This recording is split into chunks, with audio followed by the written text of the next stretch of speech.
Hey guys, welcome to another Trade Genius podcast. Bob and Phil here. Guys, we're going to talk about why inflation will never go away and what you can do about it. Let's dive in.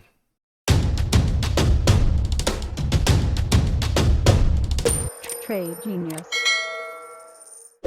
All right, Bob. So, obviously the politicians in Washington just love to spend money. And of course, they're going to go through their rounds where they're going to say, boy, we got to cut this back. But if this chart's fascinating because you just realize it's something that's never, ever, ever going to happen. Yeah, I mean, look, we crossed the Rubicon, Phil. So you have a situation now where even if the real economy velocity collapses, the amount of debt that has to be serviced and the amount of deficits that are required to service it, that debt is still growing. And so we're basically in a stagflationary environment. Here's a chart. This is from Lynn Alden that she was talking about from the Fed report here. Basically, she's saying, and I agree with it, is that the Fed interest rate manipulation is really going to be mox nix to anything, because as they try to lower the rates, the government spending is outpacing it. And so our net effects, our deficits and debt are going to continue to grow, even if they run this thing down to zero. And now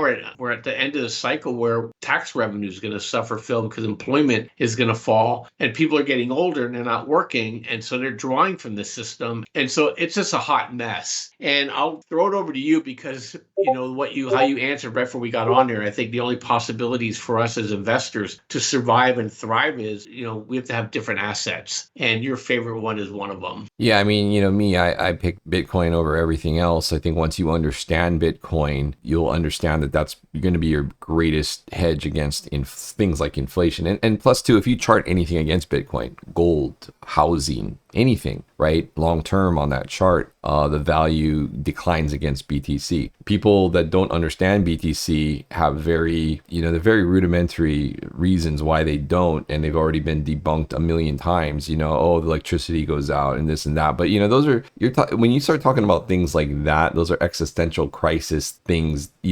That's a different best way to look at that is if we're in that world where we don't have electricity, seeds are going to be your friend, right?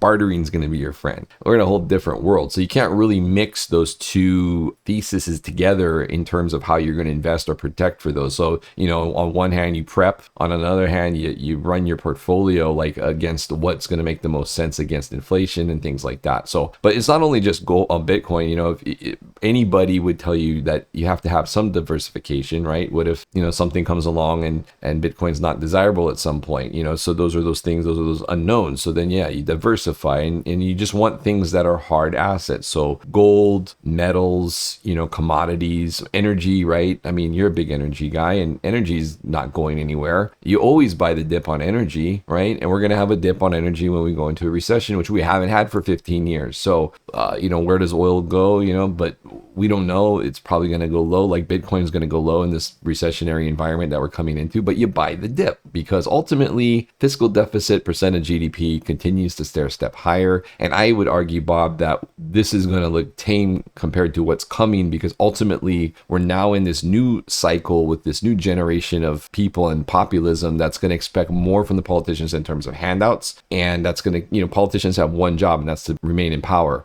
So they're going to give those handouts now that we've had a taste of what that's like. Unfortunately, the Fed eventually is going to be forced to tell you to get used to 3 and 4% inflation. And so that's why we need to have this investment approach of hard assets is hugely valuable now going forward as you and I finish out our lifetimes and hopefully we have something to pass on to our kids.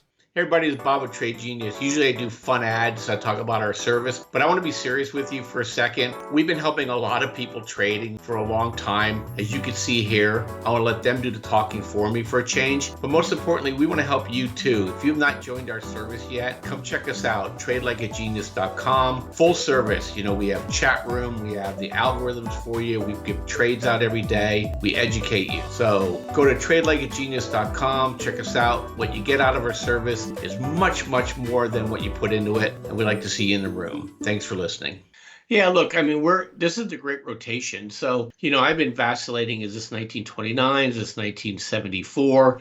And I'm coming more and more to the conclusion that this is going to be more of a 1970s event. So many weird things are lining Yeah. up. Like, we have a Middle East crisis. We have a feckless government in charge. We have a shift from hard left to hard right around the world. And governments are, like you said, they now know that they can just turn on the spigot and run this. And remember, in the 70s, gold was up, oil was up, interest rates went up. Okay. And there wasn't a Bitcoin then. And Bitcoin's going to go up in this environment too, because remember, everything is relative value and is relative difficulty, relative scarcity. Bitcoin in and of itself is worth nothing other than people trust it as a medium of exchange because you know that you simply can't create more Bitcoin. We're just talking before we got started here with one of our customers and all the fraud that's going on out there. And I joked and said, well, if the banks had the chain of custody like Bitcoin has, we wouldn't have these problems. It would create different problems for the banks and the politicians, but you can't fraud the system. It's practically bulletproof. And I think people will trust that more and more, knowing that, especially wait till we get to these escrow wallets too, Phil, where you and I agree on terms and I have no choice, but my Bitcoin will be transferred out to an escrow account. And when it's completed, it's going to be transferred or a Bitcoin,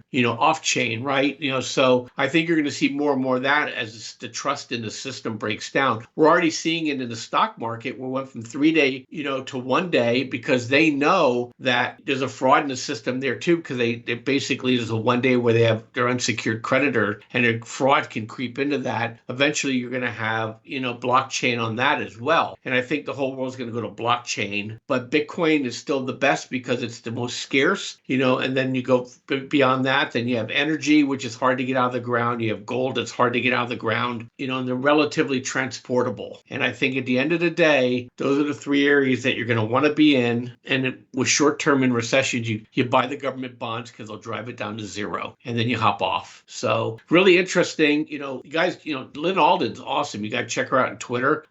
She's always a good read for me, and she's not wrong. And I think people are missing on. And there was another chart I was going to give you is that they're talking about a credit cycle upcycling in Europe, Phil. So, so look, at some point these politicians are going to force the banks to lend, right? Or they're going to give the money away through stimmies, and we might as well own the stuff that's going to outrun it. So guys, we've had a great couple days here. Volatility, we've told you guys a million times, volatility is the friend of trade genius. And we just been hitting one baseball out of the park after another. Come trade with us. Come check it out. TradeLikeAGenius.com. You don't have to take my word for it. Look at the attaboys. And I probably got as many attaboys in the last 2 days than I got in the last 2 months. It's just been glorious. And Phil, I think it's going to be like this way for the next 6 weeks. As long as we swing with the markets the way we've been swinging with them, people are going to make a lot of money. And then when things get boring again, we can just sit back and pick and choose our trades. But right now, there's some really easy trades setting up, and our system could see them. Totally agree. All right, we'll see you guys on tomorrow's episode. Take care.